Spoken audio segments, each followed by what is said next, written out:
नमस्कार, मैं हूं आपके साथ सिरांधा शेखर। आप देख रहे हैं हर तस्वीर में कहानी है। सबसे पहले बात उत्तराखंड की। उत्तराखंड की त्रासदी में बिहार के कई लाल लापता हैं।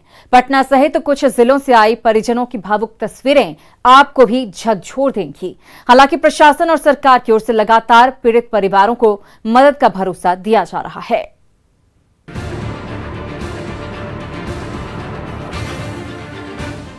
उत्तराखंड में आई आपदा के 3 दिन बाद भी करीब 150 लोग लापता हैं। चमोली के तपोवन में सुरंग में फंसे 30 से 35 लोगों को निकालने का काम युद्ध स्तर पर चल रहा है। जल तांडव के चलते मलबे में फंसे लोगों तक सेना और एनडीआरएफ की टीमें पहुंचने की जद्दोजहद कर रही है।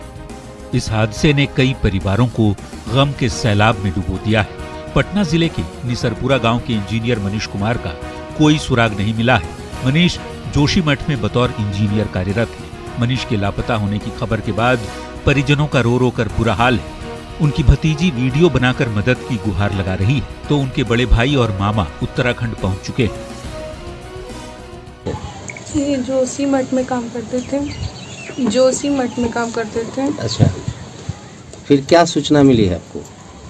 मेरे को सूचना पापा दिए थे।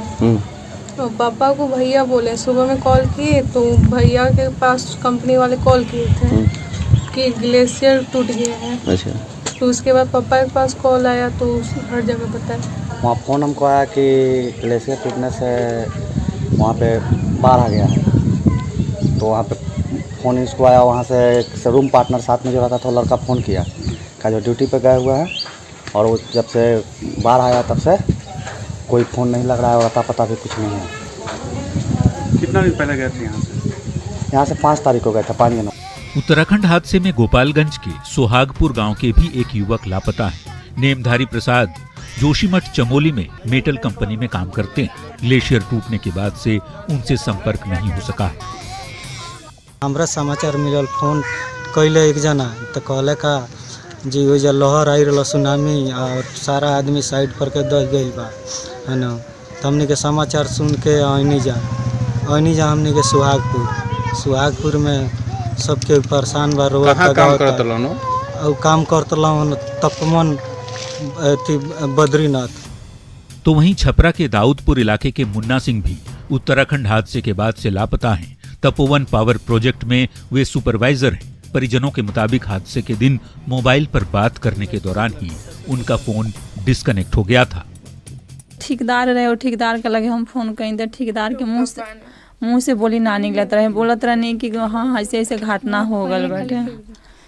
ओकरा बाद बात नहीं है भाई, ठेकेदार से बराबर बात होता, लेकिन कहत रहे कि भगवान पर भरोसा दो, भगवान पर भरोसा दो। कैसे भगवान पर भरोसा दे, कैसे भगवान पर 3 गो लड़के लगे, हम कौना ओरी भरे लगे। जाहिर है उत्तराखंड की त्रासदी में बिहार के कई लाल फंसे हैं। उनका जल्द से जल्द पता चले, परिजनों की यही गुहार है। प्रशासन और सरकार से मदद की अपील की जा रही है। अपने कलेजे के टुकड़े की सलामती की दुआएं की जा रही हैं। न्यूज़ 18 भी आप तक लगातार इससे जुड़ी खबरें पहुंचा रहा है, क्योंकि आपदा और विपत्ति की घड़ी में हम हर कदम पर पीड़ितों के साथ हैं। Bureau report, news 18।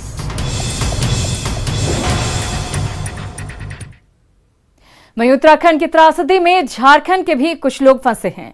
3 दिन पहले अपनों से मोबाइल फोन के जरिए संपर्क तो हुआ, लेकिन अब कुछ पता नहीं होने से परिजन डरे और सहमे हुए हैं। लगातार प्रशासन और सरकार से मदद की गुहार लगाई जा रही है।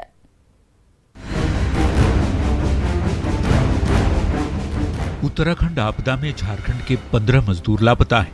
इनमें लोहरदगा के 9 और रामगढ़ के मगनपुर के 6 युवक शामिल हैं। हादसे के 3 दिन बाद भी इन लोगों का कोई पता नहीं चला है। ये सभी लोग 23 जनवरी को एनटीपीसी के पावर प्रोजेक्ट में काम करने उत्तराखंड गए थे। चमोली तपोवन में आए जल प्रलय के बाद से घर वालों से उनका संपर्क नहीं हो पा रहा है। जी मैडम, हमें तो कोई संपर्क नहीं है। हम लोग लगातार बने हुए हैं, लेकिन हमें अभी तक कोई संपर्क नहीं मिला है। वहाँ उत्तराखंड सरकार से भी हम लोग गुजारिश कर रहे हैं, अपना झारखंड सरकार से भी गुजारिश कर रहे हैं कि हमें जो सूचना मिलती है हमें तुरंत खबर करें, लेकिन अभी तक हमें कोई सूचना नहीं मिली है। आपके परिवार के कितने लोग थे? मेरे परिवार के हमसे छोटे भाई हैं, दीपक कुजूर। उनसे आपकी लास्ट में बात कब हुई थी? उनसे बात तो नहीं हुई, लेकिन बगल में है ज्योतिष बाखला जो साथ में रहते थे, उनसे बात हुई थी सैटरडे को 7 साढ़े 7 के बीच में बात हुई थी।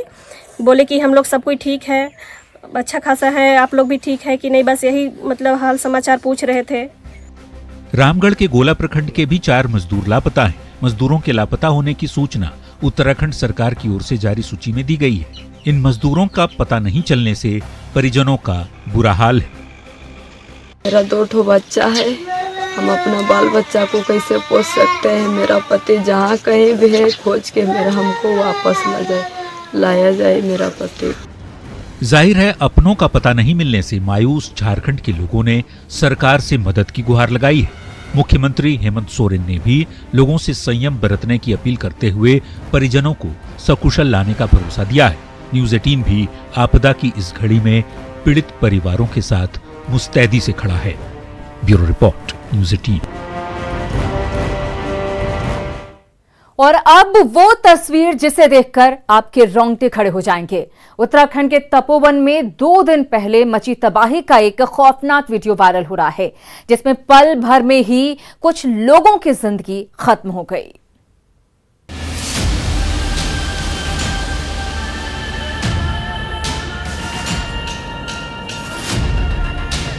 रविवार को उत्तराखंड के चमोली जिले में भारी तबाही मची थी।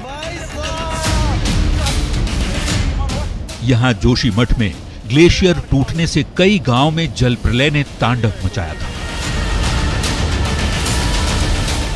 लेकिन इस प्रलय के 2 दिन बाद तपोवन के एनटीपीसी प्रोजेक्ट का एक खौफनाक वीडियो वायरल हो रहा है, जो आपके रोंगटे खड़े कर देगा। तस्वीरों में देखा जा सकता है कि तकरीबन 8 से 10 लोग बिजली प्लांट के आखिरी छोर पर पहुंचकर अपनी जान बचाने की जद्दोजहद कर रहे हैं। कभी ये लोग बाईं ओर जाते हैं तो कभी दाईं ओर। इनके पीछे जल तांडव भी जारी है। पानी का ऐसा सैलाब जो वहां पर मौजूद हर एक चीज को अपनी आगोश में लेने को बेताब है। ये लोग कुछ समझ पाते तब तक पानी का गुबार इनकी तरफ तेजी से बढ़ने लगा और फिर जो कुछ हुआ वो सांसें थमा देने वाला था। पहले 1-2 शख्स गहरी खाई में गिरता है और फिर पलक झपकते ही बाकी बचे लोग भी पानी की धार में बह जाते हैं। वायरल हुआ ये वीडियो रविवार का ही बताया जाता है। हादसे के 3 दिन बीत चुके हैं। इलाके में बड़े पैमाने पर रेस्क्यू ऑपरेशन चलाया जा रहा है। लापता हुए लोगों की खोजबीन जारी है। कुछ लोगों को बचाया भी गया है, लेकिन ऐसे वीडियो उस खौफनाक मंजर को बयां कर रहे हैं जिसने पहाड़ों पर जमकर तबाही मचाई थी। Bureau report, news 18।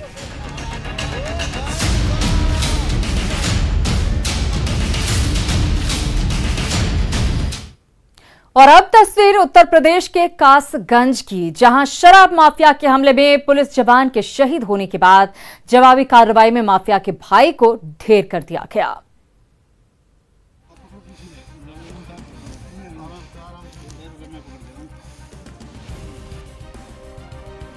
पुलिस वाले जिस शख्स का रेस्क्यू कर रहे हैं, जिसे अपने कंधों का सहारा देकर महफूज ठिकाने पर पहुंचा रहे हैं, वो कोई सिविलियन नहीं बल्कि उनके ही महकमे के साथी हैं जो शराब माफिया के बंधक बन गए थे। मामला उत्तर प्रदेश के कासगंज का है। मंगलवार शाम 7 बजे एसआई अशोक और सिपाही देवेंद्र नगला धीमर गांव में अवैध शराब का कारोबार करने वालों के यहां कुर्की कराने गए थे। दोनों जब पहुंचे तो उन पर बदमाशों ने लाठी डंडों से हमला कर दिया। देवेंद्र को पीट कर मार डाला और एसआई अशोक को बुरी तरह से घायल कर दिया। सनसनीखेज वारदात के बाद बुधवार तड़के पुलिस ने बड़ी कार्रवाई की। मुठभेड़ में शराब माफिया मोती के भाई एलकार को ढेर कर दिया। पुलिस के मुताबिक वो शराब माफिया और उसके साथियों की तलाश में जुटी थी। तभी पुलिस और शराब माफिया के बीच मुठभेड़ हुई। पुलिस को देख माफिया ने गोलियां चलाई, जिसके जवाब में पुलिस ने भी कार्रवाई की। इस मुठभेड़ में शराब माफिया मोती के भाई एलकार सिंह को गोली लगी। एलकार को गंभीर हालत में अस्पताल ले जाया गया, जहां डॉक्टरों ने उसे मृत घोषित कर दिया।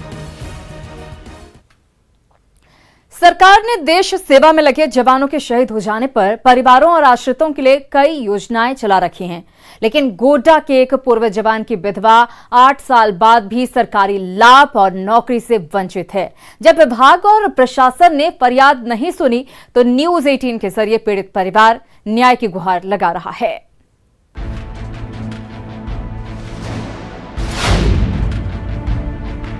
गोड्डा सदर प्रखंड के गोपलाडीह गांव के इस मकान के बाहर बैठा ये परिवार झारखंड पुलिस के पूर्व जवान बाबूराम मरांडी का है, जो देवघर में पोस्टेड थे। बाबूराम की मृत्यु 17 जनवरी 2012 को ही हो गई थी, लेकिन 8 साल बाद भी इस गरीब परिवार की विधवा को न तो विभाग से बकाया राशि मिल पाई और न ही अनुकंपा पर नौकरी। मृत्यु के बाद सब यहीं पे अंतिम संस्कार हुआ, लेकिन जो लाभ बड़ी मम्मी को मिलना चाहिए था नहीं मिला उसको, 1 रुपया भी। और नौकरी भी नहीं मिला है, और उसके जगह पे कोई और औरत कर रही है शायद। गांव के प्रधान बताते हैं कि जवान की मौत के बाद पुलिस विभाग के लोगों ने उनके पार्थिव शरीर का अंतिम संस्कार गांव में ही किया था, लेकिन उसके बाद फिर कभी बाबूराम के परिवार की सुध नहीं ली, न तो विभाग ने और न ही प्रशासन ने। मरा हुआ मृत को यहाँ पहुँचाए थे गाड़ी से। अच्छा, इतना तो जानकारी। उनका बॉडी आया था यहाँ? जी हाँ, अंतिम संस्कार यहीं हुआ था। हाँ, लेकिन उनका हिस्सा का जो नौकरी रानी मई को मिलना चाहिए था वो नहीं मिला। नहीं। देश सेवा में लगे जवानों के परिवार के लिए सरकारों ने कई योजनाएं और नियम बना रखे हैं, लेकिन झारखंड पुलिस के जवान रहे बाबूराम मरांडी के परिवार को 8 साल बाद भी न्याय नहीं मिला। परिवार का मुखिया सालों पहले गुजर गया, अब उनकी विधवा की आंखें सरकारी राशि और मदद के इंतजार में पथरा चुकी हैं। इस गरीब परिवार की सुनने वाला कोई नहीं, लिहाजा न्यूज 18 के जरिए सरकार तक आवाज पहुंचाने की कोशिश की जा रही है। अजीत कुमार, न्यूज 18, गोड्डा।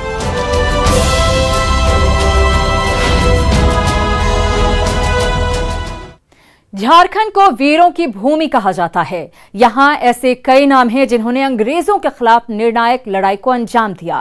प्रदेश की राजनीति भी ऐसे ही वीर सपूतों के इतिहास के इर्द गिर्द घूमती नजर आती है, लेकिन ऐसे वीर शहीदों के नाम पर राजनीति करने वाले नेता अपना वादा भूल जाते हैं। वीर बुधू भगत का गांव भी विकास की बाट जोह रहा है।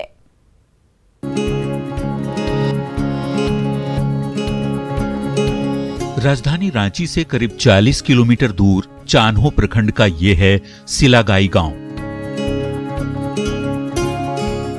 इतिहास के पन्नों में सिलागाई शहीद वीर बुधू भगत की जन्मभूमि के रूप में दर्ज है। वीर बुधू भगत की पहचान स्वतंत्रता सेनानी के तौर पर रही है। हर साल सिलागाई में उनकी जयंती पर मेले का आयोजन होता है। बड़े नेता और मंत्री यहाँ आते हैं, लेकिन हर बार की तरह नेताओं के वादे अधूरे ही होते हैं। तभी तो गांव की ये तस्वीर विकास को मुंह चिढ़ा रही है। इसके बारे में हम लोग बहुत बार आवाज उठाए थे।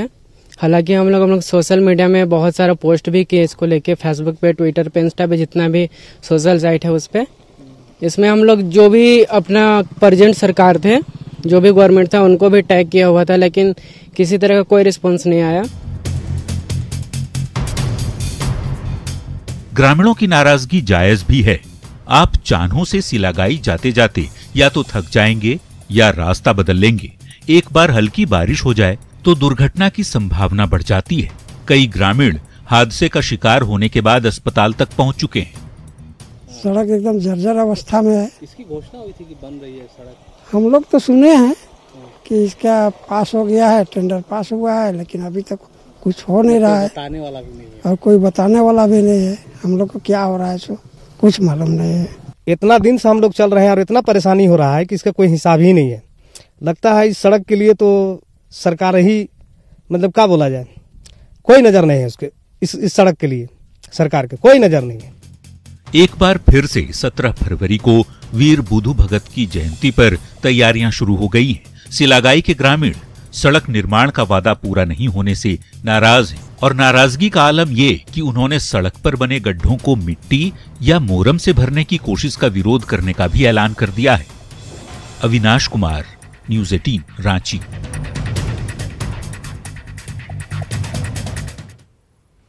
कुछ और तस्वीरें और उनके पीछे की कहानी लेकर हम फौरन लौट रहे हैं। आप कहीं मत जाइए। आप देख रहे हैं हर तस्वीर में कहानी है। गुजरात मॉडल की तर्ज पर कटिहार में भी पंचायती व्यवस्था को दुरुस्त करने का सपना साकार हो रहा है। रामपुर को बिहार का नंबर 1 पंचायत बनाने को लेकर मुखिया जी ने जो प्रयास किए हैं उसकी हर तरफ तारीफ हो रही है। विकास की ये तस्वीर आप भी देखिए।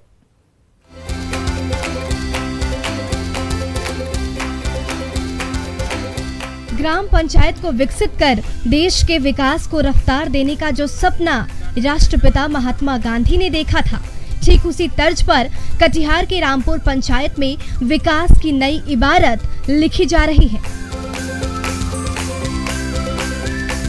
इतना ही नहीं, विकास के बयार के साथ साथ कई चीजें भी ऐसी हैं जो आपको आकर्षित करेंगी। करीब 20,000 की आबादी वाले इस पंचायत में सबसे बड़ी आबादी आदिवासी समाज की है। पर हैरानी की बात है कि जहां एक ओर बिहार की राजनीतिक कसौटी छोटे स्तर पर भी अक्सर जातिवाद के गणित के आधार पर कसी जाती है, वहीं गांव के मुखिया जी ब्राह्मण जाति के हैं। जातिवादी समाज के सोच पर करारा प्रहार करते इस गांव के पंचायत भवन के परिसर पर भी गौर कर लीजिए। ये परिसर 38 कट्ठा का है।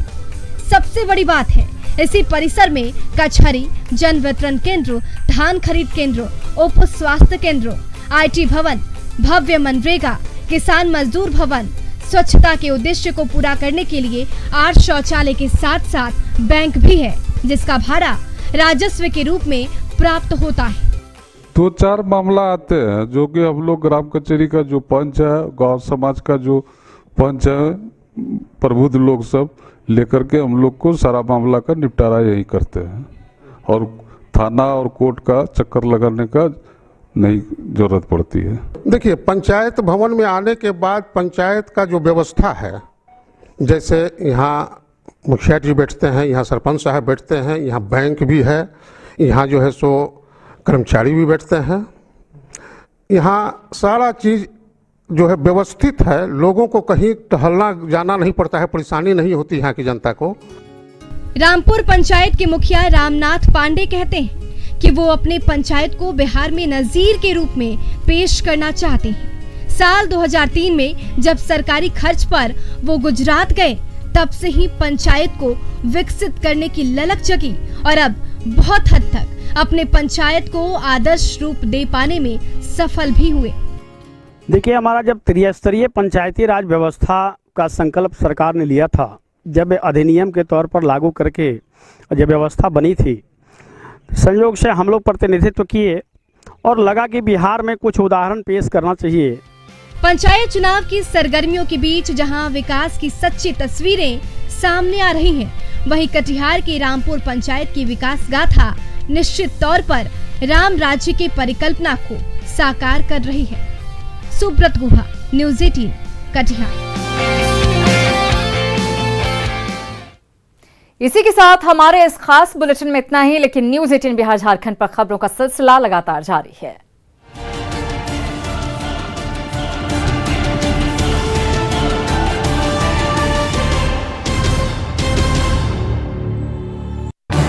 इस न्यूज हेडलाइंस के प्रायोजक पेट सफा आयुर्वेदिक जूस। पेट सफा, हर रोग दफा।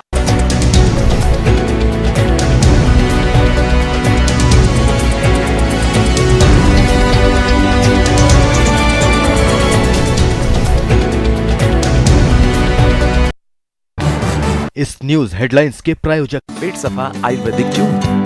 पेट सफा, हर रोग दफा।